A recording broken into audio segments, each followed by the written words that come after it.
Au début du XXe siècle, la culture physique était principalement orientée vers la musculation traditionnelle, souvent pratiquée par les hommes dans des gymnases exclusivement masculins. Ces lieux étaient centrés sur la force brute et la construction musculaire, laissant peu de place à une approche équilibrée de l'exercice physique. Cependant, cette période posait les bases d'une évolution majeure dans la perception de l'exercice physique. L'influence de la Seconde Guerre mondiale. Après la Seconde Guerre mondiale, la société commença à reconnaître l'importance de la santé et du bien-être.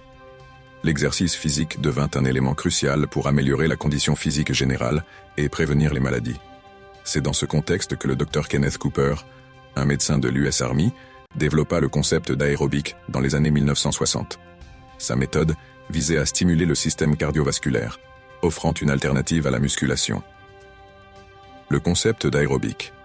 En 1968, le Dr Cooper publia Aerobics, un ouvrage qui révolutionna la façon dont on envisageait l'exercice. Sa méthode, simple et efficace, mettait l'accent sur l'endurance et la capacité cardiovasculaire plutôt que sur la force pure.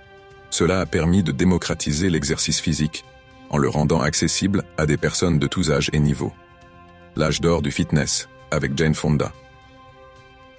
Dans les années 1970, Jane Fonda joua un rôle essentiel dans la popularisation de l'aérobic. En lançant ses vidéos de fitness, elle transforma le marché en offrant aux femmes du monde entier la possibilité de participer à des séances d'entraînement à domicile. Ce phénomène global modifia la perception de l'exercice, le rendant ludique et attractif pour un large public. L'émergence des cours collectifs.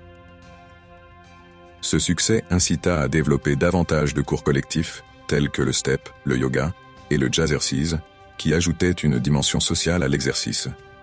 Ces cours incluaient des activités chorégraphiées, qui ajoutaient un élément de divertissement et rendaient l'exercice plus engageant.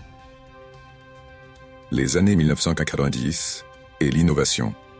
Les années 1990 furent marquées par une explosion de nouvelles formules d'entraînement, parmi lesquelles les Mills devint une référence mondiale. Ces cours, tels que le body pump et le body combat, ont transformé l'expérience fitness avec des formats dynamiques associant musique et mouvements intensifs. Le fitness devient ainsi un moyen de s'exprimer, de socialiser et de se motiver en groupe. L'impact du fitness féminin.